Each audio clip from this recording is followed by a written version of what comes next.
这个老娘们要胆敢在部队上前线的时候，把你这个花花公子给我调回去。你看着，我要不自费上北京告他去，我就不是金开来。部队即将开赴前线，连队所有人都在等待指导员作战前动员。可就在这样的关键时刻，连长接到团部的电话，指导员被调走了，战士临阵脱逃。一向好脾气的连长终于忍不住爆发了：你是拿我们9连100多号人开玩笑！指导员怯战调走，这对连队的士气影响非常大。可他不仅没意识到问题的严重性，反而祈求连长放他离去。你就放我走吧，谁是大好同志？知识青年下放的时候，你们怕下乡，都涌到部队里头来。现在感到吃苦了，又削尖了脑袋要回大城市。指导员清楚连长的意识，但他已经顾不上这么多，毕竟什么都没有，自己的命重要。看着指导员快速收拾行李，一向顶天立地的连长突然有些哽咽。中国是我的，可也是你的。这是一部把我看哭的战争电影，有数十万人为他打出9.5的高分。他虽然没有多少惊险刺激的场面，却有着敢于批判、耐人寻味的真实。国家也因为这部影片决定提高士兵待遇。赵萌生是一位高干子弟，这次来连队任指导员，是听从母亲的意见来走个过场，以便调到更清闲的岗位。连长梁三喜不知道这些，对于赵萌生的到来，他非常重视，还推迟了好不容易才获批的探亲假。大家不要有什么误解，赵指导员既不是到我们这儿代职锻炼，更不是来体验生活，是组织上正式任命他为我们9连的指导员。听着连长的介绍，赵萌生有些于心不安。如果不是母亲安排，他才不会来受这份苦。为了让赵萌生尽快适应连队生活，连长特意安排了一个小勤务兵。可这位养尊处优的公子哥，竟把勤务兵当成了保姆，自己的饮食起居，甚至叠被洗衣，全都由勤务兵完成。通过一段时间的相处，连里的战士们对这位新来的指导员颇有意见。大家喝水统一用搪瓷茶缸，洗脸也是匆忙搓上2把，而指导员喝水用的是粉色的高级保温杯，脸上抹的是名贵雪花膏，就连抽好烟吃高档零食也都躲着大家。一排长金开来性情耿直，他对此实在看不下去。这谁的衣服啊？指导员的。我说他自己不会洗呀。连长处在生活上要多关心他一点。送去。这不是幼儿园。遇到不平事，金开来常常直言不讳，哪怕是上级做法不当，他也敢直面硬刚。可一些领导认为他这是爱发牢骚，也成了他一直没升职的原因。但优秀射手4个字已经说明金开来的军事技能相当优秀。金开来清楚，连长已经很久没回去探亲了，他的妻子临盆在即，作为丈夫怎能不挂念？连长本想着等指导员熟悉了连队情况，他就回家探亲。可赵萌生揣着临时游玩的态度，对连内大小事务毫不关心，而连长的探亲假也已经一拖再拖。该照顾，咱们还是要照顾。连长，你照顾他，他不照顾你。几天后，连里组织负重拉练，其他战友们已经到了山顶又回来，而赵萌生不仅没跑完，还把负重装备让瘦小的勤务兵扛着。经过这件事，连里所有官兵都知道了这位指导员来连队的真实目的。能接触到赵萌生这种高干子弟，讨好奉承的人自然不少，而段宇国就是其一。指导员，别往心里去。对这种没有艺术细胞的人，你和他……哎呀，我说艺术细胞，有什么高见你冲我金凯来说。你瞧，就你这个懒散劲儿，3天，我要不把你这儿拉稀了，算我不是金凯来。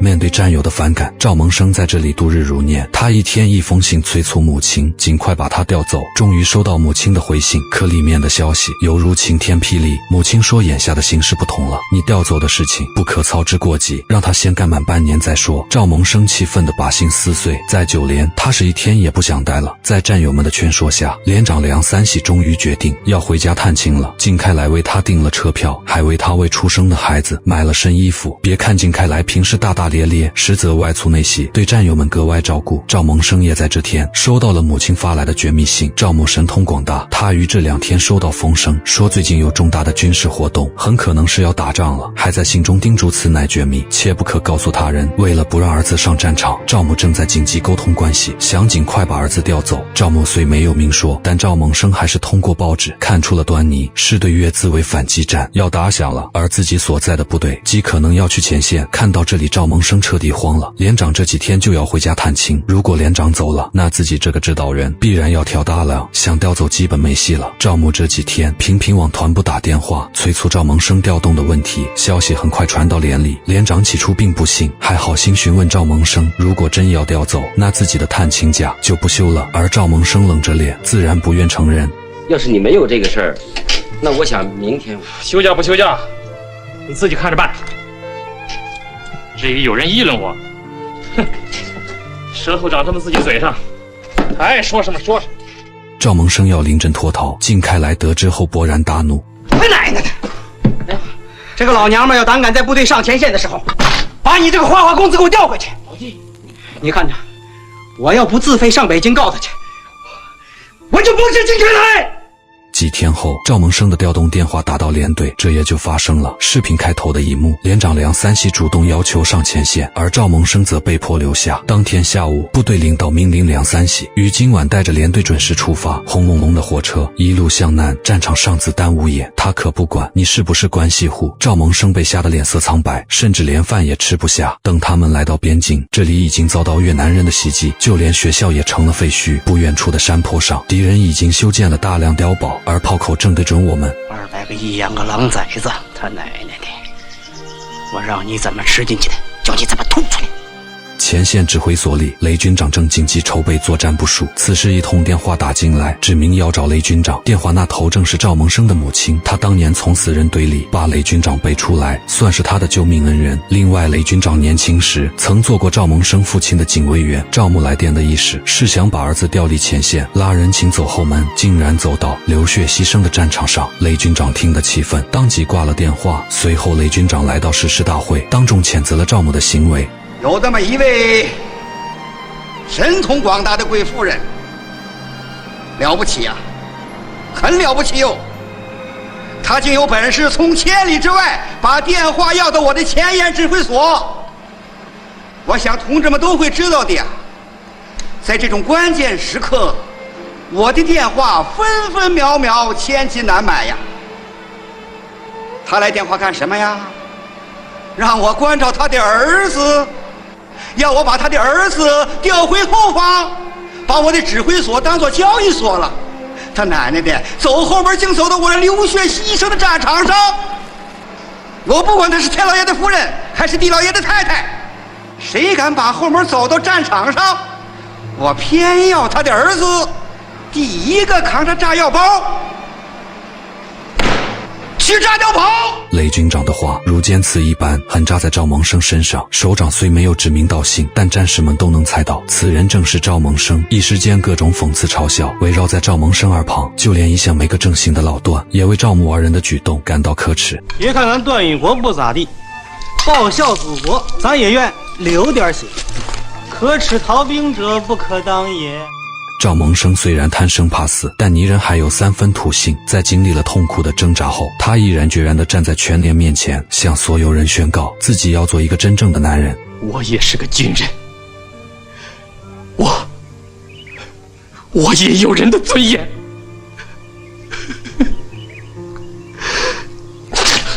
从现在起，谁要是再敢说我赵蒙生贪生怕死，我跟他刺刀见红，是英雄是狗熊，咱们战场上见。连长告诉大家，上级给9连下达了作战任务，他们这次担任尖刀连，去执行快速穿插，务必于晚6时抵达364高地前沿，并于次日攻占第364高地。接着连长宣布靳开来升为副连长，战士们都为他高兴，可靳开来心里清楚，这战前受封往往是有去无回。当天下午，靳开来让战友为他剃了光头，之所以这样做，是为了受伤后方便包扎和治疗。这时一群战士走过来，嚷嚷着让副连长请客。此时的靳开来已经视死如归，他掏出身上的钱和烟，全部分给了战友。唉，副连长，战前赏了我一个送死的官。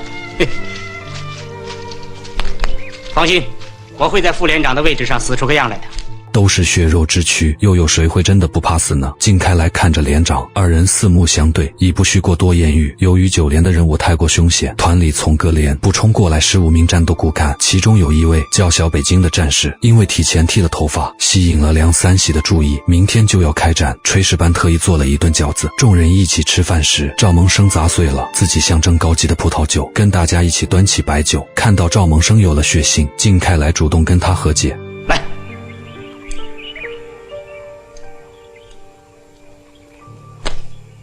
指导员，过去的事我不提了，也不准你再提。夜深后，战士们都已睡下，而靳开来和连长在商量着明天的尖刀排由谁来带。尖刀连里的尖刀排相当于尖刀中的敢死队，他们冲在最前面，往往是9死1生。按照雷军长的意识，尖刀排是要交给赵蒙生的，可真到了抉择的时候，靳开来却不忍心他去冒险。不能让指导员带，他有文化，念那么多年书不容易。再说人家新来乍到，由谁带尖刀排？其实连长早就想好了，不是勇武的靳开来，更不是新来的指导员，而是他自己。二人你争我抢，谁也不愿妥协。可靳开来随后的话，却指出了连长心中的痛处。我靳开来可是弟兄4个，死了一个还有仨呢，那祖坟上断不了烟火。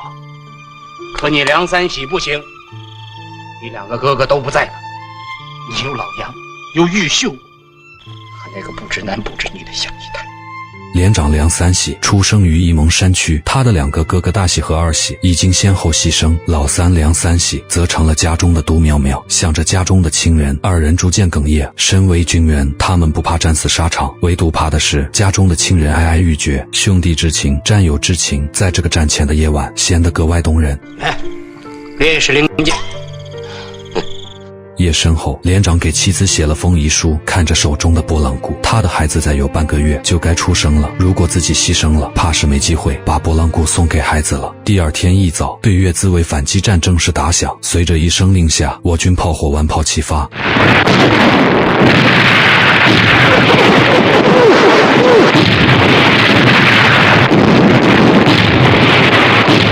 炮火覆盖后，9连火速进行穿插任务。他们躲过了敌人的伏击，可前面还有大面积丛林。为了准时赶到高地，靳开来拿出刀，带着战士们在前面开路。尽管如此，他们还是和原定时间差了一大截。连长当机立断，让战士们只留少许干粮和水，轻装快速前进。经过1天奔袭，9连终于在天黑前到达了364高地前沿。9连的战士们总算迎来短暂休息。靳开来抽着烟，想到家中的儿子，往年这个时候家里应该在收粮食了，自己很久没回家，如果这次能活下来，他一定要请个长假，好好陪陪家人。天刚翻白，连长就下达了冲锋指令。9连的任务是摧毁敌方暗堡，为后续部队扫清障碍。面对9连的猛烈进攻，越军奋起反抗，密密麻麻的子弹扫来，战士们接连倒下。前面照顾赵蒙生的勤务兵在一次突击中不幸被炸断双腿，经过艰苦的浴血厮杀，9连终于攻下阵地。可眼前的一幕却让大家愤怒至极，地上堆积着我们援助的大米和压缩干粮，武器上刻着中国制造。正如靳开来之前说的，200亿养了一匹白眼狼，要知道那可是70年代，我们自己都还吃不饱。很快敌人的反击就来了，连续的穿插作战加上阻击敌人反扑，战士们体力消耗非常大，很多都被客运过去。越军攻不下阵地，便往水里投毒，切断了一切水源。如果不能解决水源问题，9连的伤亡会更大。经过几天的战争洗礼，赵蒙生已经蜕变很多。他想起山下有片甘蔗的，便主动提出下山砍甘蔗，为大伙解渴。靳开来听后争着要自己去，其实他是怕赵蒙生违纪受处分，而他自己早被处分多次，也不差这一次了。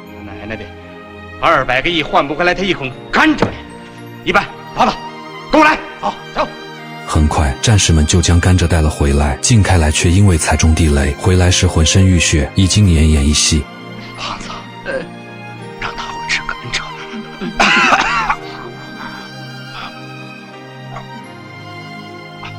靳开来到死都还在惦记战友们，所有人都悲痛万分，连长更是一句话也说不出来。收起悲伤情绪，大家赶紧补充水分，因为战斗还要继续。9连下面的任务是对主峰发起进攻，连长领着大伙顽强作战，可半山腰有个暗堡，成了拦路虎。眼见战友们接连牺牲，小北京主动请缨，要用火箭筒去炸掉暗堡。让人气愤的是，连续2发炮弹全是哑弹，小北京也因为暴露中弹身亡。看到炮弹的生产日期是1974年4月，连长气得直骂娘。批林批孔，批他奶奶的！随后连长找到一发好弹，成功敲掉了安保。没了拦路虎，战士们快速发起冲锋，虽然成功拿下主峰，但周围还埋伏着少量参军。清理战场时，连长眼疾手快，救下赵蒙生，可自己却不幸中弹。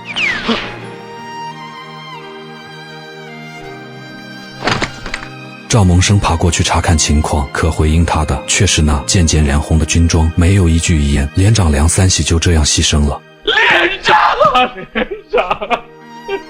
连长的牺牲成了赵蒙生人生的分水岭，他用生命教会了赵蒙生什么是勇敢和担当。看着战友们接连牺牲，赵蒙生彻底被激怒了。手榴弹，给我手榴弹！指导员，快，不能去！指导员，你听我指挥，列车掩护！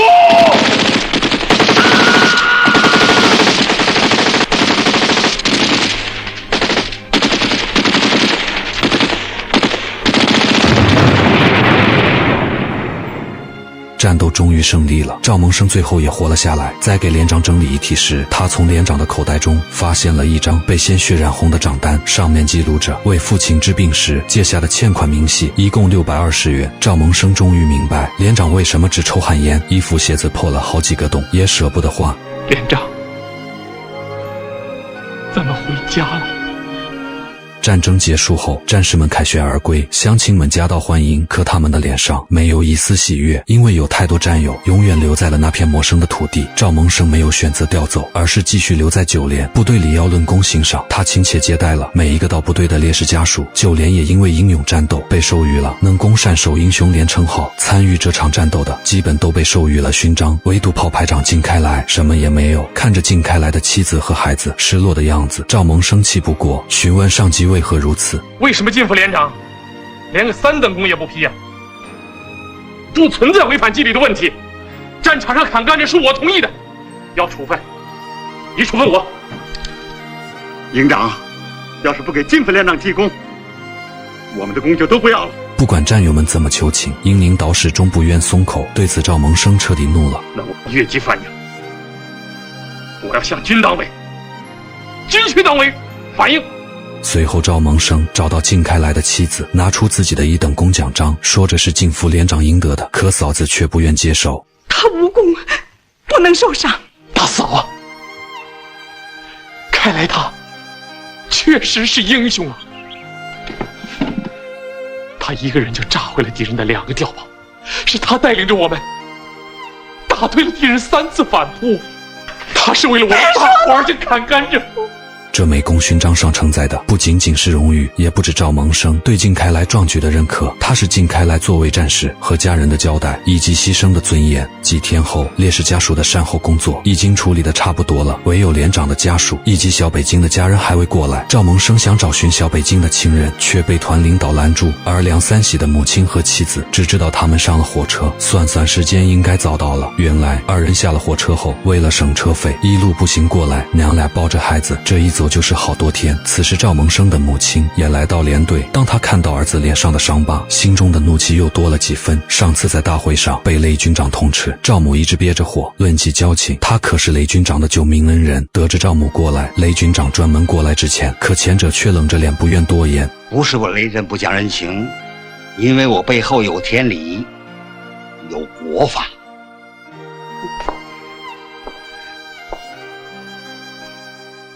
天下爹娘都一个样，谁不疼爱自己的孩子？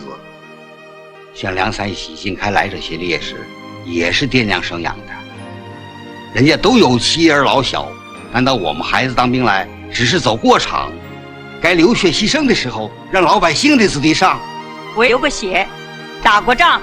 大姐，就在2人僵持不下时，段玉国送来1枚1等功勋章。原来请缨扎暗堡的小北京，正是雷军长的独子雷凯华。凯华，不在了。听闻此话，赵牧的心微微抽痛，那个他曾见过的孩子竟然不在了，一时间自责羞愧涌上心头。同样是爹生娘养的儿子，有人想的是偷生调离前线，也有人一声不吭，浴血奋战保家卫国。而小北京、晋开来和梁三喜，他们只是千万个中国军人的缩影，他们用鲜血护卫了脚下的这片土地。这些年，你离开战争太久了，咱们离开人民太远了。夜深后，雷军长回忆着和儿子的情景画面，军装在身，他是半生戎马的军长，脱下军装，他也是一个平凡的父亲。白发人送黑发人的痛，只能自己深夜消化。老太婆，海华，这么多日子没给你去信，我想你会料到的。我禁得住，你也该禁得住。海华回不来了。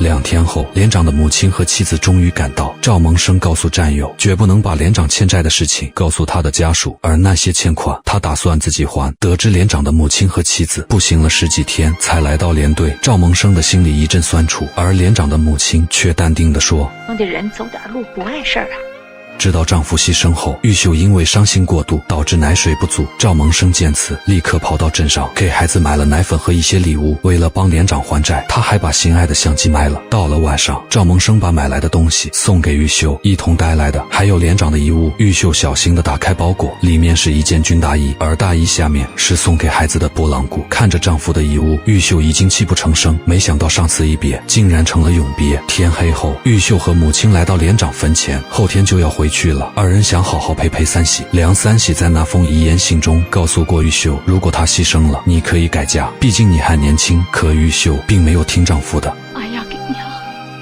养老送终，盼盼，俺给你养大。不久后，雷军长也来到墓地，正好看到梁大娘和玉秀2位老人都是白发人送黑发人，心中悲痛难以言表。梁大娘的3个儿子都先后牺牲，但她没有抱怨，甚至还在回去的路上安慰雷军长：人活100岁也是死，孩子们这么死了，值得。梁大娘和玉秀明天就要走了，战士们决定晚上一起给他们送行。雷军长特意交代，这顿晚饭要按中央慰问团的规格来办，没有给金开来立功。雷军长知道后非常气愤，他亲自去了一趟团部，限他们3天搞个调查报告，然后直接送军党委。听着雷军长的呵斥，团里的宣传干事吓得不敢出声。我们有些干部总是爱听阿谀奉承，对爱提意见的同志到死他们也不可放过，不给信开来立功，天理难容。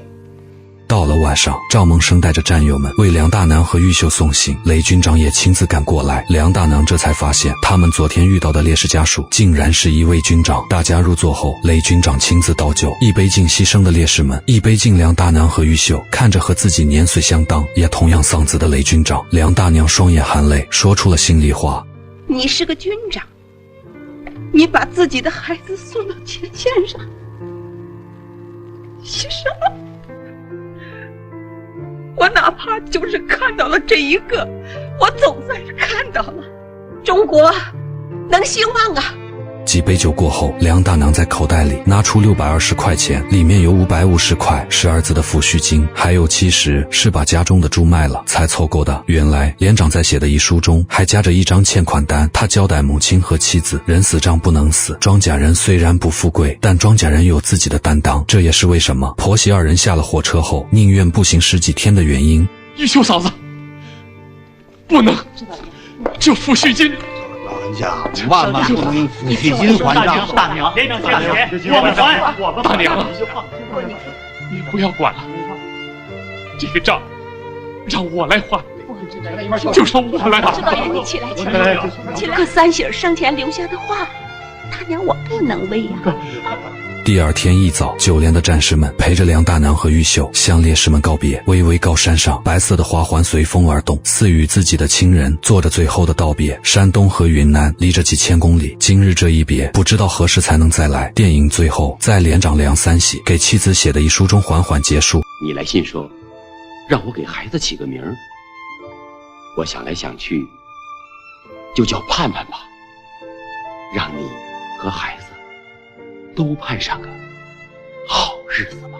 电影《高山下的花环》改编自李存葆的同名小说，由谢晋执导，于1984年上映。里面的内容取材自1979年发生的对越自卫反击战。它虽然没有多少惊险刺激的场面，却有着敢于批判、耐人寻味的真实。真实是把平凡推向更广阔和更深刻的唯一途径。而电影生动诠释着中国是我的，可也是你的这种家国情怀。中国是我的，可也是你的。高山下的花环之所以被称为国产最佳战争片，是因为它没有去喊口号，更没有强行去升华，只是用一个个鲜活的人物，让我们知道战争的残酷和人性的伟大。曾看过一些评论说雷军长送小北京去前线是杜撰的文艺作品，现实中不可能有这样的干部。如果你也不信，可以看看后面这段视频。大家看过《高山下的花环》，知道里边有一个雷军长和儿子小北京一起在前线战斗。很多人说这是文艺作品，现实生活中哪有这样的干部？这军一级的干部更没有。那么我今天就跟你说一个军一级的干部。打老山浙阴山的时候，渡云南的一个军的政委瞿明耀、瞿政委家父子4人一起战斗在前线。还有云南原来宝山军分区的司令员刘斌同志，他全家亲人6个先后上了自卫还击的战场，2个儿子都为国捐躯了。历史的长河走到今天，战争的残酷已经离我们很遥远，它成了电影中的剧情、书中的章节，甚至游戏中的画面。但请不要忘记，在那遥远的青山中埋葬着许多曾经年轻的生命，他们永远都是最可爱的人。